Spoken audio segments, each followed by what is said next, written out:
toutes et à tous, bienvenue à CrossFit Arabic, bienvenue pour ce nouvel épisode, le numéro 101. Donc, on voit ensemble l'échauffement, on voit ensemble le WOD, on détaille les différents mouvements ainsi que les adaptations. Et ensuite, comme d'habitude, ce sera votre tour de jeu. On commence tout de suite par l'échauffement. L'échauffement va être un petit fort time, d'accord? Fort quality plus précisément. L'objectif va être de bouger propre et venir effectuer différents mouvements. Vous allez alterner entre 3 mouvements, d'accord? Du saut à la corde sur une jambe, vous allez en faire sur la jambe droite, puis ensuite vous allez en faire sur la jambe gauche.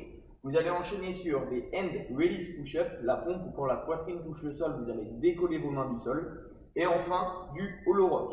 3 mouvements, comment ça va se passer? 10, 8, 6, 4, 2 répétitions par mouvement. Vous allez faire 10 simples sauts sur la jambe droite, 10 simples sauts sur la jambe gauche, 10 hand release push-up, et ensuite 10 hollow rock. 8, 8, 8, 8. 6, 6, 6, 6, 4, 4, 4, 4, 2, 2, 2, 2. Et ce sera la fin de votre échauffement. On va maintenant passer sur le WOD. Le WOD va être un fort time qui va venir regrouper 2 modalités. Vous allez avoir une modalité cardio avec de la corde à sauter et de la modalité gymnastique avec des pompes et des sit-ups. Le format va être le suivant: 100 double under, 50 pompes, 75 double under, 25 pompes, 50 double under, 25 sit-ups, on réaugmente, 75 double under, 50 sit-ups et vous finissez avec 100 double under. D'accord? Ça va être une petite sorte de pyramide, donc décroissante puis croissante au niveau des double under. Et même chose pour les pompes et les sit-ups. Donc maintenant, on voit les différents mouvements ainsi que les adaptations. Pour les single leg rope jump, donc les sauts à la corde sur une seule jambe. Très simple, vous prenez votre corde à sauter et vous venez chercher 1, 2, 3, 4, 5, etc. etc. 10 sauts sur la jambe droite, puis 10 sauts sur la jambe gauche. Si jamais ce n'est pas jouable, que vous n'avez pas de corde à sauter chez vous, vous venez ici effectuer 10 sauts, un pied, 10 sauts cloche-pied sur la jambe droite, puis 10 sauts cloche-pied sur la jambe gauche. Ensuite, hand release push-up. Pompe. Main largeur de vos épaules, vous allez chercher à poser votre poitrine au sol. Une fois que la poitrine est sur le sol, vous allez décoller vos mains, les reposer et ensuite vous allez effectuer votre extension au niveau des bras pour valider votre répétition. 2 options, soit jambes tendues, soit genoux posés sur le sol. Ici, jambes tendues. Option genoux posés sur le sol.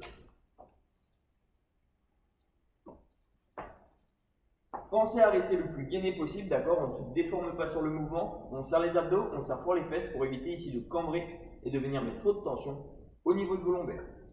Enfin, dernier mouvement, le hollow rock. Hollow rock, mouvement d'activation pour les abdos, 3 options. Option simple, option moyenne, option compliquée, on va le voir dans cet ordre-là. L'objectif va être ici d'effectuer une petite bascule au niveau du gainage, d'accord? Un coup, vous allez décoller un peu plus tête omoplate. Un coup, vous allez un peu plus décoller la pointe du coccyx. Toujours sans rapprocher vos cuisses de votre poitrine. L'objectif va être de rester le plus gainé possible. On voit la première option, option simple. Allongé sur le dos, on décolle tête omoplate, on décolle les fesses, main en direction des talons. On reste le plus gainé possible. Et on vient effectuer une petite bascule. Option numéro 2. On tend un petit peu plus les jambes, bras un peu plus vers le ciel, on presse fort les lombaires dans le sol et on effectue la bascule. Option numéro 3, on tend plus les bras, on tend plus les jambes et on effectue toujours cette bascule. Sur l'option numéro 3, pensez à bien garder les cuisses tendues, tendre les pointes de pied vers l'avant pour rester le plus gainé possible. Ok? Donc ça, c'est les mouvements avec les adaptations, avec les options plus ou moins simples, plus ou moins compliquées pour l'échauffement. Maintenant, pour le WOD, 100 double under. L'objectif du double under, avec sa corde à sauter, au niveau du placement, je vous rappelle le réglage, un pied sur la corde, on vient chercher à monter les poignets au niveau des aisselles, d'accord? Une fois que c'est tout bon, on vient garder les mains proches des os iliaques, d'accord? Les petits os pointus que vous avez au niveau de vos hanches. Et on vient chercher à bouger ici au niveau des poignets. On saute, on tourne, on repose les pieds sur le sol. Objectif, effectuer 2 tours sous les pieds avant de reposer les pieds sur le sol. Si jamais le double under n'est pas acquis, échauffez-vous, d'accord? Essayez de le pratiquer un petit peu 10 minutes par jour, c'est comme ça que ça va venir, que ça va rentrer. Et si jamais ça ne passe pas, au niveau des simples under, pour que le WOD aille un peu plus vite, vous allez partir sur 150 répétitions en simple under, d'accord?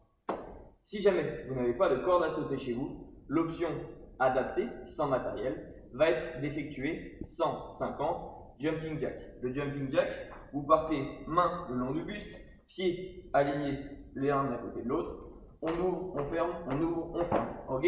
Sur ce mouvement, comme sur un double under, comme sur un saut à la corde à sauter, on ne repose pas son talon au sol.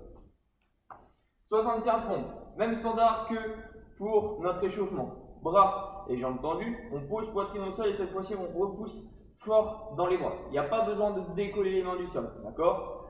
Même chose, vous pouvez également poser vos genoux par terre. On refait la même chose, 75 double under. Si jamais ça ne passe pas, vous partez sur 125 répétitions sur du simple under ou sur du jumping jack. Ok?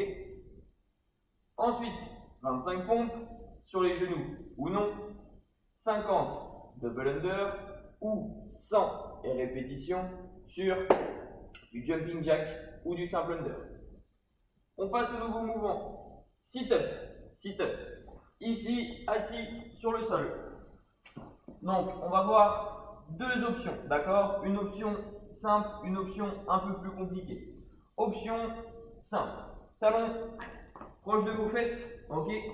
L'objectif, deux options déjà pour cette adaptation. Si vous avez facilement la nuque qui tire, vous avez le droit de caler vos mains derrière votre nuque. Par contre, ça sert juste de support. Vous ne tirez pas sur votre nuque pour monter. Les coudes doivent être hors de votre champ de vision et les mains supportent vos cervicales. Ok? On vient chercher à souffler.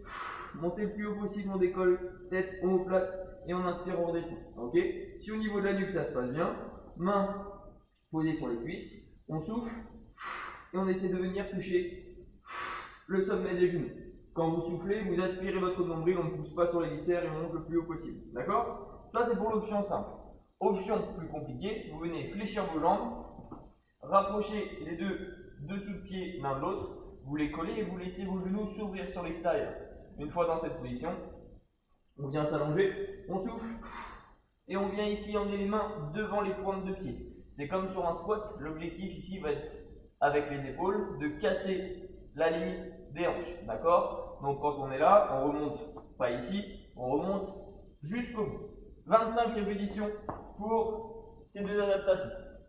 Une fois que c'est tout bon, vous repartez sur vos 75 double under ou 125 simple ou 125 jumping jack. 50 sit-up, mouvement qu'on vient de voir à l'instant, option 1 ou option 2. Et vous finissez avec vos 100 double under ou 150 jumping jack ou 150 simple under. Voilà, c'est tout bon pour moi. Maintenant, c'est à votre tour de jouer. Je ne peux que vous souhaiter bon courage et également une très bonne journée. On se revoit pour le numéro 102 très rapidement. Ciao!